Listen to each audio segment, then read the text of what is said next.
김용호 목사님께서 큰 빗소리가 있나이다 라는 제목으로 말씀 증거해 주시겠습니다.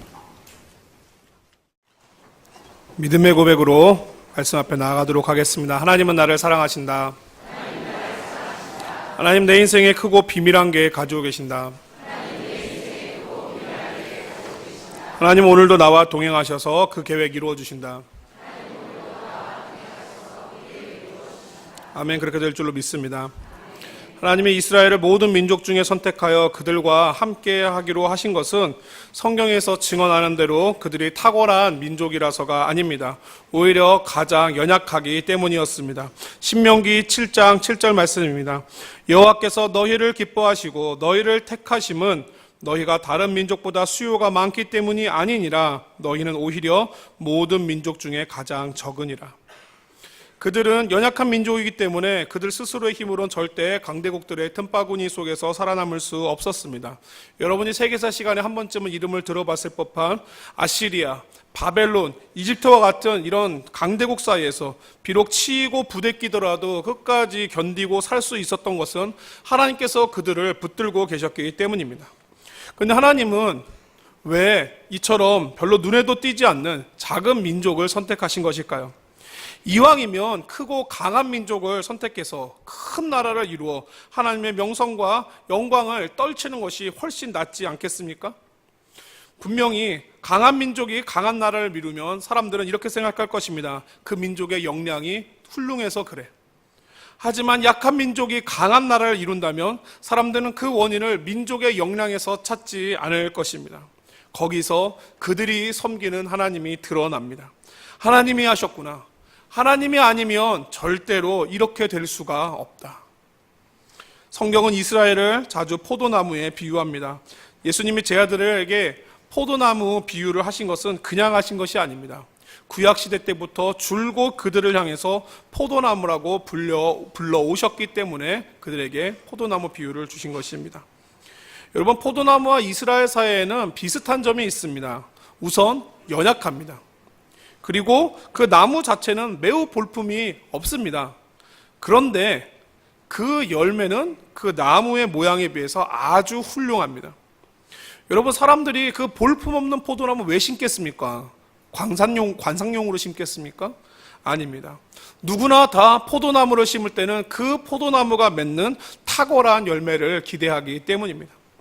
하나님도 똑같으십니다. 이스라엘을 택하신 것은 그들의 모양이 볼품이 있고 능력이 있어서가 아니라 그들이 맺는 탁월한 열매를 기대하셨기 때문입니다.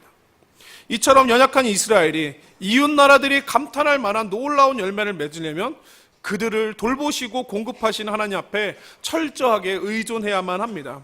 왜냐하면 그들에게는 스스로 열매를 맺을 역량이 없기 때문입니다. 예수님께서는 요한복음을 통해서 이 사실을 아주 잘 보여주고 있습니다. 요한복음 15장 4절 말씀입니다. 내 안에 거하라. 나도 너희 안에 거하리라. 가지가 포도나무에 붙어있지 아니하면 스스로 열매를 맺을 수 없음 같이 너희가 내 안에 있지 아니하면 그러하리라. 만약에 이스라엘이 하나님을 잘 붙들고 있다면 그들의 삶에는 풍성한 열매가 계속 있을 겁니다. 하지만 반대로 하나님을 놓치게 되면 그들의 삶에는 점차 열매가 그칠 것이고 결국에는 끊어져 버릴 것입니다. 그리고 열매가 없는 가지는 어떻게 됩니까? 잘 아시는 것처럼 농부가 제거해 버립니다. 사랑하는 우리 성도 여러분, 이 세상에 60억이 넘는 많은 인구가 있다고 합니다. 이 세상에 이렇게 많은 사람들이 있는 중에 왜 하나님께서 저와 여러분 같은 우리들을 선택하셨을까요? 물론 여러분도 나름 잘나고 또 훌륭하신 구석들이 있을 것입니다. 하지만 세상 60억 인구 중에는 확실히 저희보다 훌륭하고 확실히 저희보다 탁월한 사람들이 아주 많습니다. 그러나 하나님께서는 그들을 제쳐두고 보잘것없고 연약한 우리를 하나님의 자녀로 선택해 주셨습니다. 왜 그러셨을까요? 바로 우리에게서, 볼품없는 우리에게서 훌륭한 열매를 기대하시기 때문입니다. 능력 많은 사람들이 맺는 당연한 열매가 아니라 능력 없는 이들이 오직 하나님만을 의존하여 맺는 기적의 열매를 기대하셨기 때문에, 그리고 그 기적의 열매를 통해서 우리가 믿는 하나님이 드러나고 증거되기를 원하셨기 때문에 연약하고 볼품없는 우리를 선택하신 것입니다. 사랑하는 우리 성도 여러분, 우리의 삶이 풍성해지는 것은 우리가 하나님과 동행하고 있을 때만 가능한 것임을 기억하시기 바랍니다. 우리가 하나님과 끊어지면 그때부터는 풍성함이 아니라 오히려 궁핍함이 찾아올 것입니다. 바라기는 오늘 말씀을 통해서 하나님이 기뻐하실 열매를 드리기 위해 하나님께 더 가까이 나아가는 여러분이 되시기를 축원합니다. 또한 우리 교회가 하나님을 더 가까이 함으로써 하나님이 기뻐하시는 풍성한 열매를 맺어 영광을 돌려드리는 그런 교회가 되기를 또한 사모하며 축복합니다. 오늘 말씀은 아합 왕이 통치하던 북이스라엘 땅을 배경으로 합니다. 아합 시대에 북왕국은 경제적으로 매우 번성을 했습니다. 풍부한 재력을 바탕으로 강력한 군대를 갖추어서 명실상부한 부국강병을 실현한 통치자가 바로 아합이었습니다. 연구에 따르면 이스라엘 역대 왕 중에서 외국에까지 그 이름을 떨친 사람은 솔로몬과 아합 단 둘뿐이라고 합니다. 그만큼 아합이라는 사람은 굉장히 탁월한 통치자였습니다. 그런데 성경은 이처럼 탁월한 통치자인 아합에 대해서 뭐라고 평가하고 있습니까? 열왕기상 16장 30절 말씀입니다. 오므리의 아들 아합이 그의 이전의 모든 사람보다 여호와 보시기에 악을 더욱 행하여, 이전의 왕들도 악했기 때문에 악하다는 평가를 다 받았지만 아합은 그 사람들보다도 더 악하다라는 평가를 받았습니다. 왜 그랬을까요? 이 아합은 더 많은 풍요를 위해서 하나님을 버린 사람이기 때문입니다. 예나 지금이나 고립경제로는 많은 부를 창출할 수가 없습니다. 최대한 많은 국가들과 물자를 교류해야지만 재화가 늘어납니다. 그런 이유로 아합은 경제 번영을 위해서 바알을 숭배하는 나라들과도 기꺼이 교류를 했고, 또한 안전한 교육을 확보하기 위해서 그들과 우호 관계를 더 돈독히 하고자 바알을 숭배하는 나라에서 아내까지 정략적으로 얻었습니다. 그녀가 바로 이세벨입니다. 여러분이 잘 아시는 것처럼 바알은 농사의 신입니다. 농사에는 비가 절대적으로 필요하죠. 그래서 또 바알은 비의 신입니다. 비가 잘 와서 농사가 잘 되면 곡식이 많이 거칠 것이고, 그러면 부자가 되는 거지요. 그래서 바알은 또한 풍요의 신입니다. 한마디로 바알 신앙이란 물질 만능주의를 의미하며, 또한 부자 되기를 원하는 사람들이 바알을 믿고 숭배하는 것입니다. 이렇게 바알을 숭배하던 나라에서 왕비를 얻었다는 것이 무엇을 의미합니까? 이제 왕부터 앞장서서 하나님보다는 바알을, 신앙보다는 경제를 더 중요하게 여기겠다는 그런 뜻입니다. 왕부터 이러니 그 왕에게 잘 보이려는 귀족들이 가만히 있겠습니까? 귀족들은 앞장서고 또 평민들은 뒤따르니 결국 온 나라가 바알 숭배로 변질되고 말았습니다.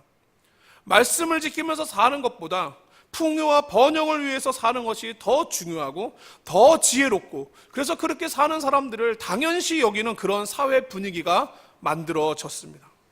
이렇게 바알을 떠받들다 보니까 상대적으로 하나님을 섬기는 신앙은 무너져 가고 무뎌져 갔습니다.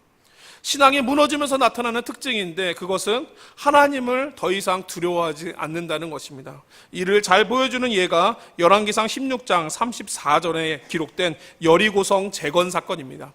열왕기상 16장 34절입니다. 그 시대에 베델 사람 히엘이 여리고를 건축하였는데 그가 그 터를 쌓을 때 맏아들 아비람을 잃었고 그 성문을 세울 때 막내 아들 수굽을 잃었으니 여호와께서 눈의 아들 여호수아를 통해 하신 말씀과 같이 되었더라. 여러분이 아시는 것처럼 여리고성은 출애굽한 이스라엘 백성들이 가나안 땅에 들어가면서 첫 번째로 무너뜨렸던 성입니다. 그 성은 하나님의 승리를 상징하는 영원한 기념으로, 또한 하나님을 대적하는 무리들을 위한 교훈으로 돌무더기인 그대로 남겨두라고 하나님께서 명령하셨습니다. 여호수아 6장 26절입니다. 여호수아가 그때 맹세하게 하여 이르되 누구든지 일어나서 이 여리고성을 건축하는 자는 여호와 앞에서 저주를 받을 것이라. 그 기초를 쌓을 때 그의 맏아들을 잃을 것이요 그 문을 세울 때 그의 막내 아들을 잃으리라. 여러분, 분명히 하나님께서 여리고를 재건하는 사람은 반드시 저주를 받을 것이라고 말씀을 하셨습니다. 그런데 앞서 봤던 그 히엘이란 사람은 왜 여리고를 재건했을까요? 이 여리고를 재건하면 저주받는 사실은 몰라서 그랬을까요? 분명히 아닐 겁니다. 이것은 굉장히 오래전부터 하나님께서 그들의 조상을 통해서 계속해서 말씀하신 내용입니다. 여리고성을 재건한 자는 저주를 받을 것을 분명히 알고 있었습니다. 그런데도 여리고성을 재건했다는 것은 무엇을 의미합니까? 그만큼 아합 시대에 이르러서 사람들이 하나님을 두려워하지 않고 하나님의 말씀을 우습게 여겼다는 뜻입니다. 그렇게 하나님에게 대적하고 하나님의 권위에 정면으로 부딪히더라도 괜찮은 것이 그 당시 북왕국의 영적 분위기였습니다. 그러니 이처럼 타락하고 하나님을 배교한 백성들에게 하나님께서 심판을 내리셔야 하지 않겠습니까? 그래서 하나님께서 그 땅에 가뭄을 내리십니다. 엘리야를 보내서 수년간 비도 이슬도 내리지 않으리라라고 선언하십니다. 근데 여러분, 오늘 이 부분에서 우리가 놓치지 말아야 될 것이 하나 있습니다. 지금 백성들에게 가뭄을 내리신 하나님은 사랑의 하나님이라는 사실입니다. 아니, 왜 사랑의 하나님이 백성들에게 가뭄을 주실까요? 보통 사랑의 하나님이면 이들이 잘못하고 있더라도 봐주고 용서해주고 기다려주는 것이 사랑의 하나님 아닙니까? 이 사람들에게 고통을 주는데 어떻게 사랑의 하나님일 수가 있겠습니까?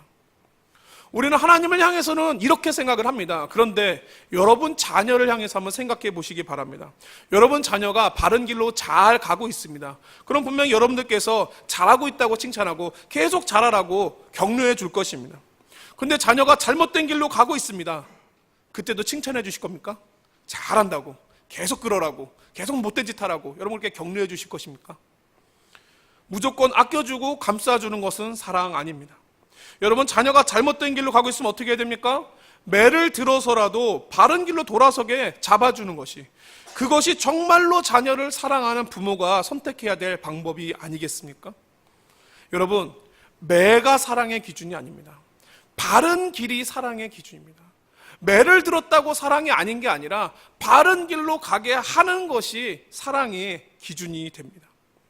그래서 성경도 사랑하는 자녀를 향하여 징계하시는 하나님의 마음이 왜 그러한지에 대해서 이렇게 설명하고 있습니다. 히브리서 12장 6절 말씀입니다. 주께서 그 사랑하시는 자를 징계하시고 그가 받아들이시는 아들마다 채찍질하십니다. 또한 이어지는 12장 8절에서 이렇게 얘기합니다. 히브리서 12장 8절입니다. 징계는 다 받는 것이거늘 너희에게 없으면 사생자요 친아들이 아니니라. 따라서 하나님께서 북왕국에다 가뭄을 보내신 것은 잘못된 길로 들어서서 가고 있는 백성들 향한 하나님의 사랑의 매인 것입니다. 사람들은 힘든 일과 아픈 일, 어려운 일이 아니면 하나님을 도통 바라보지를 않으니까 아프게 해서라도 하나님 바라보고 돌아오게 하려고 엘리야를 보내서 온 나라에 가뭄을 내리겠다라고 선포하신 것입니다. 그리고 말씀대로 온 나라에 가뭄이 들었습니다. 사람들은 처음에는 저수지에 받아놓은 물을 의존해서 얼마간 버텼을 겁니다. 근데 저수지가 마르자 이제 또한 시냇물을 끌어다 가면서 막 버텨갔지만 가뭄이 3년이 넘게 지속이 되자 이제 나라 어디에서도 물을 구할 수 없게 됐습니다. 그들의 노력과 방법으로는 가뭄을 해결하지 못한다는 사실을 깨닫자 이제 사람들은 비로소 하늘을 바라보기 시작합니다. 여러분, 이제 사람들이 이 사실을 깨달았으니 하늘을 바라보면서 누구 이름을 불렀을까요? 하나님께 기도하면서 하나님 도와주시오 기도했을까요? 아닙니다. 이 사람들 분명히 바알을 바라봤을 것입니다. 왜요? 바알이 비의 신이지 않습니까? 비의 신이 비 한번 쫙 내려주면 다 해결된 문제 아닙니까? 그러니까 바알에게 비를 달라라고 간절하게 기도했을 겁니다. 그런데 온 나라 백성들이 이토록 열심히 바알을 섬기고 있는데도 이 나라에 바알은 비 한 방울을 내려주지를 못합니다. 3년 동안 비가 한 방울도 내리지를 않습니다. 무엇을 보여줍니까? 바알은 우리 삶의 문제를 해결할 능력이 없는 헛된 존재라는 것을 보여줍니다. 이에 반대로 하나님은 어떠십니까? 자신을 경외하는 사르밧 과부에게는 그의 기름통과 또한 가루통에서 가루가 떨어지지 않게 하나님께서 계속해서 채워주시면서 그를 공급하시고 붙들어 주십니다. 하지만 바알은 자기를 그렇게 열정적으로 숭배하는 사람에게도 비 한 방을 내려주지 못하고 있습니다. 얼마나 무능합니까? 그러니까 사람들이 이제 이 무능한 바알로부터 마음을 돌이키고 하나님께로 돌아왔을까요? 안타깝게도 백성들은 여전히 하나님께 돌아오지 않고 있습니다. 그들은 여전히 하나님과 바알 사이에서 머뭇머뭇거리고 있었습니다. 그러나 이들이 이런 중에도 긍휼의 하나님이 먼저 마음을 바꾸셨습니다. 백성들의 아픔과 고통이 계속해서 지속되자 그만 멈춰주시기로 결정을 하시고 엘리야를 보내서 이렇게 말씀하십니다. 열왕기상 18장 1절 말씀입니다. 많은 날이 지나고 제3년에 여호와의 말씀이 엘리야에게 임하여 이르시되 너는 가서 아합에게 보이라. 내가 비를 지면에 내리리라. 하나님은 엘리야에게 비를 내려줄 테니까 가서 아합을 만나라고 합니다. 그리고 여러분이 잘 아시는 대로 엘리야는 아합을 찾아가서 한 가지 제안을 합니다.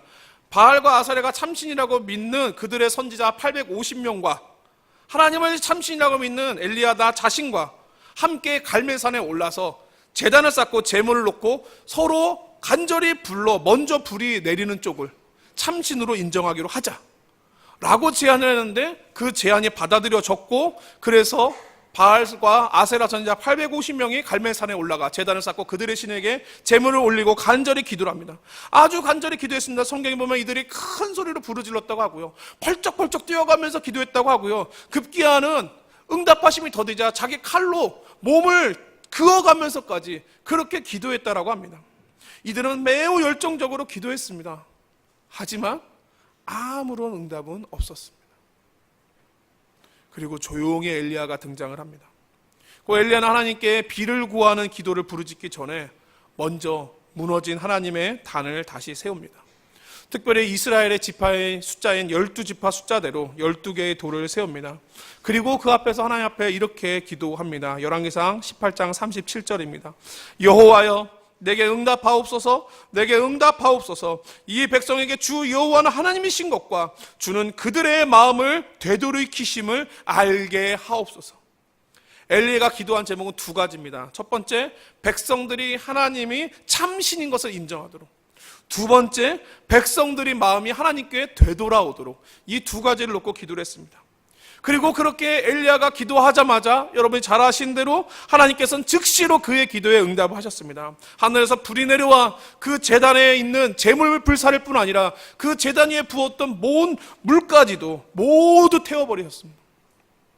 이것을 본 백성들이 이구동성으로 이렇게 고백합니다. 여호와 그는 하나님이시로다. 여호와 그는 하나님이시로다. 이제 이로써 백성들은 비로소 누구를 진짜 두려워해야 되는지를 알게 됐습니다. 이제 누가 참신인지 명백해졌습니다. 엘리야는 우상으로 나라를 망치겠던 바알과 아세라 선지자들을 모두 물가로 끌어내서 그들을 다 처치해 버립니다. 우리는 여기쯤 읽으면서 엘리야가 거둔 이 놀라운 승리의 소식에 그만 깊이 감동하고 깊이 열광하느라 중요한 사실 한 가지를 종종 놓치고 지나갑니다. 여러분, 지금 대체 이 대결이 왜 시작됐나요? 지금 왜 갑자기 대결하자고 그랬습니까? 하나님께서 엘리야에게 비를 내려주겠으니 아합을 찾아가라라고 해서 시작된 일입니다. 지금 이제 가뭄 시절입니다. 사실 가뭄의 때에 뭐가 제일 필요하겠습니까? 여러분, 가뭄에 뭐가 제일 필요하죠? 비가 필요합니다. 비보다 필요한 건 없습니다. 비만 내리면 지금 모든 문제는 다 해결이 됩니다. 먹고 사는 문제, 삶의 궁핍한 문제, 필요의 문제, 모든 문제는 비만 오면 다 해결될 겁니다. 그러니 이왕이면 서로 누가 참신인지를 드러내고자 했을 때 엘리야가 이렇게 말하는 게 더 낫지 않았겠습니까? 먼저 비를 내려주는 쪽을 참신으로 인정하자. 아마 그랬으면 사람들이 다 옳다라고 여기고 그것에 크게 더 호응했을 것 같습니다. 그런데 엘리야는 이 비가 필요한 시절에 왜 비를 구하는 내기를 하지 않고 불을 구하는 내기를 했을까요? 왜? 비를 달라고 하는 내기를 하지 않고 불을 내리자는 그런 내기를 했을까요? 제가 결론부터 말씀을 드리면 불이 먼저 내려야 비가 내리기 때문입니다. 불이 먼저 내려야만 비가 내리기 때문에 그랬습니다. 북왕국의 가뭄 왜 시작됐습니까? 사람들이 풍요의 마음을 뺏겨 하나님은 잊어버리고 바알을 따라서 살았기 때문에 시작된 것입니다. 이제까지 이 사람들은 사실 하나님의 공급해 주신 것 가지고 살아왔습니다. 땅에서 거둔 곡식, 땅에서 얻은 산물, 그 모든 것들은 그들이 쓰라고 하나님께서 공급해 주신 것입니다. 근데 이 백성들은 어리석게도 곡식과 산물을 땅에서 얻었다고 해서 이게 땅에서 나온 줄 알고 계속해서 땅만 쳐다보면서 살아갑니다. 그리고 바알을 따르면 그걸 더 많이 얻을 수 있다는 이런 헛소문까지 들어가지고 이제는 하늘은 아예 등지고 오직 땅만 쳐다보면서 더 많은 곡식, 더 많은 수확물, 더 많은 물질, 오직 이것만 생각하면서 살아갔던 것입니다. 내 자녀, 내 사업장, 내 가정에는 온통 마음을 쏟고 있지만 하나님의 제단은 무너지든지 말든지, 예배는 사라지든지 말든지 오직 자기 성공에만 신경 쓰던 이 북왕국 사람들, 그 사람들이 가는 길이 결코 바른 길이 아닌 것을 하나님께서 알기 때문에 돌아오라고 하나님께서 사랑의 매를 들어서 그 땅에 가뭄을 보내셨던 것입니다. 하나님 일찍이 그들의 조상 때부터 풍요가 주는 위험에 대해서 이렇게 경계하셨습니다. 신명기 8장 12절부터 14절 말씀입니다. 내가 먹어서 배부르고 아름다운 집을 짓고 거주하게 되며 또 내 소와 양이 번성하며 내 은금이 증식되며 내 소유가 다 풍부하게 될 때 내 마음이 교만하여 내 하나님 여호와를 잊어버릴까 염려하노라. 여러분, 진짜로 주시는 분한테는 감사하지 않고 엉뚱하게 세상에 있지도 않은 것에다가 고맙다고 거기서 막 마냥 고개를 조아리면서 절하고 있으니 그 주신 분 입장이 얼마나 분통이 터지겠습니까? 여러분 자녀 한번 생각해 보시기 바랍니다. 여러분 자녀가 지금 그 나이에 이를 때까지 여러분 정말 얼마나 많은 것을 쏟아 부으셨습니까? 여러분의 시간, 여러분의 정성, 여러분의 마음, 여러분의 물질, 그 많은 것들을 부어서 이때까지 키워놨더니 이제 이것들이 받은 거는 감사할 줄 모르고 못 받은 것만 기억하고 안 해준 것만 계속해서 얘기하고 있으면 여러분 어떤 마음이 드세요? 그래. 그럼 지금 네가 누리고 있는 게 다 어디서 왔는지 오늘 이 시간부로 똑똑히 알게 해주마. 야, 이제 진짜 감사를 누구에 대한 죄지 내가 알려주겠다. 그래서 여러분 뭐 하세요? 지갑을 탁 잠가버립니다. 지갑이 딱 잠기는 순간 비로소 깨닫습니다. 야, 내 것이 그냥 어디서 하늘에서 뚝 떨어진 게 아니라 이게 다 부모님으로부터 내게 왔던 것이구나. 하나님도 그들이 지금 심각하게 착각하고 있는 것을 고쳐주시려고 땅이 곡식을 내지 못하도록 하늘의 문을 잠가버린 것입니다. 엘리야가 왜 비가 아닌 불을 구했습니까? 불은 모든 것을 태웁니다. 더러운 것을 다 태우고 나면 깨끗해집니다. 그래서 불에는 정결케 한다는 그런 의미도 담겨 있습니다. 엘리야가 불을 구한 것은 우상 숭배로 더러워진 이 땅이 정결해져야지만 불로 타야지만 비로소 은혜의 빗줄기가 이 땅 위에 내릴 것을 그는 알았고 그리고 백성들에게 그것을 알려주고 싶었기 때문입니다. 우상을 따랐던 백성들이 마음을 돌이켜서 그가 기도했던 대로 하나님이 참신인 것을 인정하고 또한 하나님을 향하여 다시금 전심으로 온전한 예배를 드리도록 그렇게 나아갈 때 그렇게 하늘에 불이 내려서 이 일들이 있어야지만 이 땅도 회복될 것을 알았고 또한 그것을 알려주고 싶었기 때문입니다. 그래서 엘리야가 무너진 제단을 세웁니다. 그리고 그 위에 제물을 올립니다. 제단에 제물을 올렸고 그리고 그 제물에 불이 붙으면 뭐가 됩니까? 예배가 드려진 것입니다. 예배가 없어져서 재앙이 내렸으니 이제 예배가 회복되면 재앙은 그치고 은혜가 회복되는 것입니다. 그래서 엘리야가 비를 달라고 구하지 않았습니다. 불을 달라고 구했습니다. 불이 먼저 내려야 비가 올 것이기 때문에 하나님 앞에 그는 비가 아닌 불을 구하는 기도를 먼저 올렸던 것입니다. 사랑하는 우리 성도 여러분, 혹시 오늘 여러분의 인생에서 가뭄을 경험하고 있지 않습니까? 여러분 삶의 메마름으로 고통 겪는 일은 혹시 없습니까?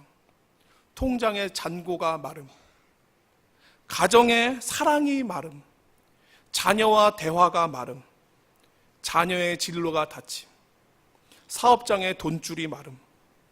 우리가 이와 같은 마름 때문에 갈급하게 하나님을 혹시 지금 구하고 계십니까? 여러분 분명히 여러분께서 하나님 앞에 그렇도록 간절하게 기도하신다면 하나님께서 분명히 여러분의 기도에 응답하실 줄로 믿습니다. 그러나 꼭 한 가지 기억하시기 바랍니다. 우리가 하나님 앞에 나와서 그토록 간절하게 기도하는 목적이 단지 더 넉넉하게, 더 여유롭게, 그리고 더 편안하게 살려고 나와서 구하는 것이라면 여러분, 그것은 하나님께 기도하는 것이 아닙니다. 그 기도는 바알한테 하는 것입니다. 바알을 따르는 삶에는 뭐가 있습니까? 목마름만 있습니다. 이 땅에 기도가 없어서 가뭄이 왔겠습니까? 바알 선지자들은 비를 숭배하는 바알 신의 선지자들이에요. 그런 바알 신을 숭배하는 선지자들이 비를 내려 주옵소서라고 비의 신인 바알한테 기도하지 않았을까요? 아마 3년 동안에 엄청나게 기도했을 것입니다. 소리 지르고 팔짝팔짝 뛰고 막 몸을 그어가면서까지 아주 열정적으로 기도했을 것입니다. 하지만 왜 비가 안 옵니까? 기도는 숫자 많다고 또는 열정적으로 소리 높여 기도한다고 응답받는 거 아닙니다. 기도는 하나님께서 원하시는 기도를 드릴 때 응답받는 것입니다. 그래서 요한일서 5장 14절도 우리에게 이렇게 말씀하고 있습니다. 그를 향하여 우리가 가진 바 담대함이 이것이니 그의 뜻대로 무엇을 구하면 들으심이라. 그의 뜻대로 구하면 들으심이라. 여러분, 이 땅에 기도가 없어서 가뭄이 온 게 아닙니다. 많은 기도가 있었지만 올바른 기도가 없었기 때문에 아직까지 비가 오지 않았던 것입니다. 내 배 채워달라고, 내 필요한 것 채워달라고 하나님 앞에 청구서 내미듯이 내미는 그 기도는 하나님 앞에 올바르게 드리는 기도와 모양은 똑같지만 그러나 거기에는 능력이 없습니다. 우리의 인생의 가뭄을 해결하는 그런 능력은 그 기도에는 없습니다. 아무리 간절하게 기도했다 하더라도 잘못된 기도, 정욕으로 쓰려고 구하는 기도에는 우리의 인생의 가뭄을 해결할 능력이 없는 줄로 믿으시길 바랍니다. 오직 하나님이 원하시는 기도, 오직 하나님의 영광과 이 땅의 생명을 살리기 위한 그 기도에만 하나님께서 불을 내려서 응답하시는 것입니다. 그래서 엘리야가 구합니다. 불을 내려 주옵소서. 불을 내려야지만 비가 내리기 때문에, 불이 내리지 않고는 비가 내리지 않기 때문에 그가 오늘 이 시간 불을 구하는 것입니다. 사랑하는 성도 여러분, 오늘 여러분이 드리는 예배 가운데 불이 있습니까? 우리의 가슴에 성령의 불이 있습니까? 여러분 가슴에 성령의 불이 임하셔야지만 여러분들이 바라는 은혜의 비가 그 뒤에 내리는 것입니다. 오늘 나의 예배에서 하나님의 하나님이심을 인정하고 또한 내 마음을 온전히 다하여 주님 앞에 예배드리는 이 모습이 있을 때 우리 예배는 비로소 하나님께서 하늘로부터 불을 내려 응답하시고 우리의 가슴에 성령의 불이 있을 것입니다. 그렇게 하늘의 불이 먼저 우리 가운데 내려와야지만 우리 가운데 그 성령의 불이 있고 그 성령의 불로 드리는 예배에만 하나님께서 은혜의 비를 내려주신다는 것을 꼭 기억하시기를 바랍니다. 그래서 성도 여러분, 여러분의 지금 인생에 혹시 가뭄을 경험하고 계십니까? 하나님의 도움이 지금 간절하신 상황이십니까? 그럴수록 비를 주옵소서, 은혜를 주옵소서 기도하기 전에 먼저 구할 것이 있습니다. 더욱 더 불을 내려 주옵소서. 하나님, 내게 하늘로부터 내리는 불을 내려 주옵소서. 그 불받기를 사모하시기 바랍니다. 하나님께서 오늘 나의 예배에 불을 내려서 그 불 내려주시는 거 보고 하나님께서 오늘 나의 예배를 기뻐 받으시는구나, 그것을 사모하면서 하나님께서 우리에게 그것 말씀해 주시기를 바라면서 나아가시는, 그래서 인생의 큰 어려움들을 씻어낼 큰 비 만나시는 우리 귀한 성도님 되시기를 주님의 이름으로 축원합니다. 마지막 단락입니다. 하나님께서 이제 예배를 받으셨습니다. 그것은 이제 가뭄의 근본 원인이 해결됐다는 것을 뜻합니다. 그렇다면 이제는 큰 비가 내리겠죠. 그래서 엘리야가 자신 있게 아합한테 이렇게 선언합니다. 올라가서 먹고 마시소서. 큰 빗소리가 있나이다. 큰 빗소리가 있답니다. 지금 비 내립니까? 비가 내려서 지금 큰 빗소리가 들립니까? 어디에도 지금 비가 내리고 있지 않습니다. 심지어 비를 내릴 그 구름조차 보이지가 않습니다. 그럼 대체 어디서 이 소리 들은 겁니까? 환청입니까? 엘리야가 들은 이 빗소리는 귀로 들은 것이 아닙니다. 믿음으로 들은 것입니다. 왜요? 하나님께서 엘리야 보낼 때 분명히 그렇게 말씀하셨어요. 내가 비를 지면에 내리리라. 하나님 말씀하셨으니까 엘리야는 그 약속에 근거해서 아합 찾아갔고 바알 서지자들과 대결했고 하늘의 불로 기도의 응답까지 받았습니다. 그러니 이제 하나님께서 비를 내려주신다는 그 약속 못 믿겠습니까? 그는 그것을 정말로 믿고 있습니다. 그래서 하나님께서 약속하신 그 큰 비 주실 것을 믿기 때문에 그 비 주실 때까지 이제 기도하러 나아갑니다. 그는 하나님께서 멀리서부터 만들어 오는 그 비구름 소리를 들었던 것이고 그리고 그것을 믿음으로 선포한 것입니다. 이제 믿음이 있으니 그 믿음대로 하나님께 기도해서 응답받을 차례만 남았습니다. 엘리야가 그래서 갈멜산 꼭대기에 올라갑니다. 그리고 이렇게 간절히 기도합니다. 땅에 꿇어 엎드려 그의 얼굴을 무릎 사이에 넣고, 그렇게 간절히 기도하는 중에 엘리야가 사환을 보내서 구름이 오는지 확인차 보냅니다. 근데 갔던 사환이 돌아와서 엘리야한테 하는 말은 너무나도 충격적입니다. 아무것도 없나이다. 43절에 있습니다. 아무것도 없나이다. 여러분 굉장히 의아스럽지 않습니까? 조금 전 하나님께서 불을 내려주옵소서 할 때는 하늘에서 즉시로 불이 내려서 제물과 그 제단에 물까지 태울만큼 하나님께서 강력한 불로 임재하시고 응답해 주셨는데, 지금 비를 구하면 그러면 거기에 상응하는 만큼 그냥 보통 비도 아니고 완전히 뭐 태풍처럼 폭풍만 몰아쳐서 온 나라 흠뻑 젖을 만큼 그렇게 비 내려주셔야 되는 게 아닙니까? 그런데 비가 전혀 올 기미가 보이지가 않습니다. 분명히 주신다고 했는데, 그래서 기도했는데, 근데 언제 주실지도 보이지가 않습니다. 어떻게 해야 될까요? 계속 기도해야 될까요? 여러분, 엘리야는 어떻게 했을까요? 그는 여전히 하나님이 주시는 큰 은혜를 사모하는 마음으로 계속해서 땅에 꿇어 엎드려서 얼굴을 무릎 사이에 놓고 기도합니다. 사환을 보내서 물어보기를 7번이나 합니다. 여러분, 성경에서 7은 완전수를 의미하죠. 많은 횟수가 있었던 것을 의미합니다. 엘리야는 비구름을 기다리기를 여러 번씩이나, 그렇게 오랜 기도 드릴 동안이나 그는 계속 기다리면서 그 기도를 멈추지를 않습니다. 포기하는 게 낫지 않을까요? 왜 이처럼 어리석게도 응답되지 않는 기도의 자리에 여전히 서 있습니까? 왜? 하나님이 주시겠다고 하셨으니까. 하나님이 주신다고 말씀하셨으니까. 그러니까 그 약속의 말씀을 믿기 때문에 주실 때까지 기도하겠다는 것이 바로 엘리야의 믿음이었습니다. 사랑하는 우리 성도 여러분, 이 엘리야의 기도의 모습을 잘 기억하시기 바랍니다. 바로 이 모습이 하늘의 불을 받은 성도가 기도하는 모습입니다. 그 사람이 지금 이처럼 포기하지 않고 기도할 수 있는 것은 앞서 하늘의 불을 그가 경험했기 때문입니다. 만약에 하늘의 불을 받지 않았더라면 그 안은 여전히 백성들의 마음에는, 그리고 엘리야의 마음에도 두 마음이 남아있을 것이고, 그리고 기도 응답이 더뎠을 때 그런 마음에 갈등하고 번민하며 그 기도의 자리에서 내려왔을 것입니다.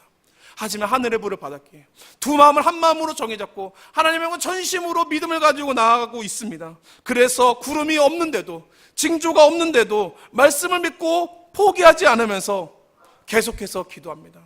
믿음으로 들었던 큰 비 소리가 진짜로 큰 비로 나타날 때까지 그는 기도의 자리를 떠나지가 않습니다. 그렇게 엘리야가 기도하자, 그렇게 그 믿음대로 기도하자, 정말로 그가 믿음으로 들었던 그 큰 비 소리가 정말로 눈앞에 큰 비가 되어 부어지는 것을 보게 됩니다. 여러분, 이것이 믿음으로 기도하는 것입니다. 이렇게 믿음으로 기도하는 것에도 히브리서 11장 1절에서 우리에게 이렇게 말씀하지 않습니까? 믿음은 바라는 것들의 실상이요 보이지 않는 것들의 증거니. 그러므로 결국 기도란 하나님이 하실 것을 믿으면서 그 하나님께 붙어 있는 것입니다. 또한 우리 스스로는 할 수 없다는 것을 고백하고 하실 수 있는 하나님께 붙어서 그분의 열매를 맺는 것, 그것이 바로 기도인 줄로 믿으시기 바랍니다. 말씀을 마칩니다. 사랑하는 우리 성도 여러분, 여러분의 인생에서 혹시 지금 가뭄을 경험하고 계십니까? 여러분, 가뭄을 경험하신다면 오늘 시간 그 가뭄에 필요한, 하나님 내게 지금 필요한 것이 이것입니다 하고 구하시기 전에, 그 비를 구하기 전에 먼저 여러분들의 그 비를 받아도 될 수 있도록 여러분 마음을 변화시킬 하늘의 불을 먼저 사모하시기 바랍니다. 불이 내려야 비가 내립니다. 불이 내리지 않고는 비가 내리지 않습니다. 하나님을 경험하고 하나님을 고백하는 예배가 먼저 있을 때 그 문제 해결이 될 큰 비를 하나님께서 내려주실 것입니다. 특별히 이 시대에 엘리야가 필요합니다. 불을 내려주시게 기도하는 엘리야도 필요하지만 가뭄으로 고통받는 북왕국 사람들을 위해서 끝까지 포기하지 않고 기도의 자리에 나가는 그런 엘리야가 더욱 필요한 시대입니다. 여러분도 잘 아시는 것처럼 한국교회가 큰 어려움에 처해 있습니다. 하나님의 영광보다 자신의 이속을 위해서 일하는 이런 잘못된 목회자와 교회를 자신의 세속적 욕망을 이루는 야망의 장소 정도로 여기고 그것을 더럽히고 있는 성도들이 서로 야합하는 바람에 지금 한국교회는 하나님께의 영광도 세상에는 소망도 되지 못하는 그런 안타까운 중에 있습니다. 문제는 이런 안타까운 모습이 있어도 그저 혀를 차고 거친 말로 비난만 할 뿐이지 이 무너진 제단을 세우고 기도하려고 하는 성도가 어디에도 없습니다. 여러분, 큰 비가 내릴 때까지 계속해서 기도 자리를 지켜주고 있는 성도가 없습니다. 사랑하는 우리 성도 여러분, 우리 교회도 지금 이 엘리야가 필요합니다. 여러분, 교회 처음 시작할 때 어떠셨습니까? 교회 처음 시작할 때 예배를 위해서, 교회를 위해서 정말 나와서 간절히 그렇게 기도하시지 않았습니까? 제가 사랑과 은혜교회 처음 왔을 때 비전센터에서 금요일마다 새벽마다 정말 가득 차서 하나님 앞에 기도하는 그 모습을 보고 이 목회자의 가슴이 뛰었습니다. 그런데 이 목회자의 가슴을 뛰게 하던 그분들 지금 다 어디 갔습니까? 다 어디 가셨어요? 이제 여러분 걱정거리 없어졌으니까 빠지셨습니까? 이제 자녀 문제 잘 해결돼서 빠지셨습니까? 이제 사는 문제 급하다고 빠지셨습니까? 나 하나쯤 빠져도 기도하는 사람이 있을 거라고 생각하셨을 겁니다. 그러나 나 하나가 빠지면서 기도가 무너집니다. 기도가 무너지면 예배가 무너지고, 예배가 무너지면 그 다음은 교회가 무너집니다. 여러분 잘 기억하시기 바랍니다. 교회에서 기도 소리가 멈춘다는 것은 이제 이 땅에 가뭄이 찾아온다는 신호입니다. 여러분 가뭄의 시절 다 겪어보셨잖아요. 어려움들 겪어보셨잖아요. 또 겪고 싶으세요? 또 이 교회의 어렵고 힘든 시절 만나고 싶으십니까? 다시 가뭄을 만나고서야 그때야 다시 아이고 잘못했구나 하면서 기도하러 그때서야 나오시겠습니까? 여러분 우리가 할 일이 뭡니까? 하나님께서 왜 우리를 이 수많은 세상의 사람들 가운데 우리를 선택해서 불렀습니까? 하나님과 동행하면서 엘리야처럼 이 땅을 위해 이 교회를 위해서 기도할 그런 사람 필요하니까 그래서 우리 부르신 거 아닙니까? 자기 능력 의지하여 해결하려고 하지 않고 하나님 의지하여 해결하여 기도의 열매 맺으려고 하니까 연약하고 볼품없는 우리들 하나님의 자녀로 기도의 일꾼으로 이 자리에 부른 거 아닙니까? 다시 기도가 끊어진 이 교회의 기도를 회복시키시고 예배가 무너진 이 교회에 다시 예배를 회복시키는 그 일을 위해서 우리들을 이 자리에 사랑과 은혜교회의 성도로 부르셨습니다. 여러분 정말로 다시 이 교회에 가뭄이 오기를 원치 않으신다면 하늘에서 불이 내리시기를 기도하시기 바랍니다. 여러분 예배 가운데 불이 다시 임하기를 기도하시기 바랍니다. 하나님 그 불을 통해서 이 교회와 내 삶 가운데 큰 비 내려주시기를 그렇게 기도하셔 받으시기 바랍니다. 그렇게 기도하는 엘리야들이 있을 때 다시 우리 교회에 하나님의 은혜가 회복되고 한국교회가 회복되고 우리 가정이 주님 앞에서 회복될 줄로 믿습니다. 여러분 엘리야가 되어주시기를 바랍니다. 여러분 엘리야가 되어주셔서 기도하셔야지. 그리고 예배의 부흥을 일으키는 사람이 되시고 교회의 은혜를 일으키는 자가 되시고 기도의 재단을 회복하는 자가 되어 주옵소서. 큰 비가 있을 것을 믿는 자마다 그 큰 비 주실 때까지 그 큰 빗소리 들으면서 이 기도의 자리를 지켜주시기를 주님의 이름으로 부탁하고 축원드립니다. 함께 같이 오늘 들은 말씀을 가지고 우리 하나님 앞에 찬양하며 기도하며 나갔으면 좋겠습니다. 하나님 우리 살기 바쁘다고 내일 급하다고 우리가 하나님의 제단은 무너지든지 말든지 하나님 예배가 상하든지 말든지 그저 나만 신경 쓰고 살았던 나의 지난 시간들을 회개합니다. 하나님 내가 떠나 있는 동안에 우리 가정의 제단이 무너졌고 하나님 우리 교회의 제단이 무너졌고 한국교회의 제단이 무너졌습니다. 이 자리 앞에 나가서 다시 회개하며 제단을 다시 쌓습니다. 그곳에 하나님 앞에 구할 때 하늘의 불을 내려 주옵소서. 하늘의 불로 내 안에 있는 모든 두 마음을 아버지 태워주시고 온전한 마음으로 한 마음으로 하나님 향해 나아갈 때 하나님께서 이 땅과 이 교회와 이 나라를 회복시킬 은혜의 비 내려주실 줄로 믿습니다. 그래 이 마음으로 함께 사모하며 이 찬양 드리며 나아갔으면 좋겠습니다. 기도하겠습니다. 하나님 우리 함께 기도할 때 하늘 문을 여시고 은혜의 빗줄기를 내려 주시옵소서.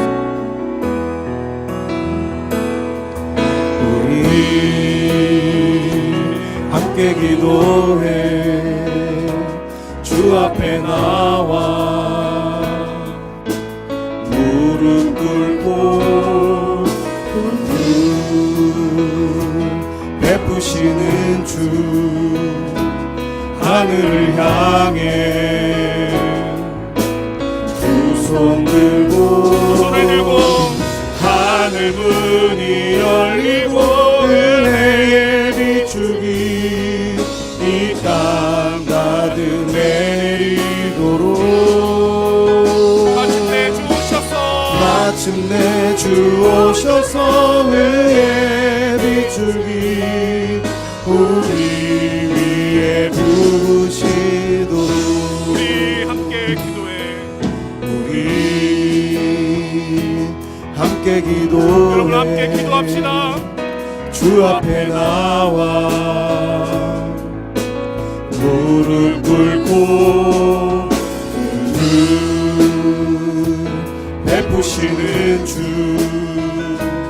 하늘을 향해 우리가 두 손을 앞에 두 손 들며 들고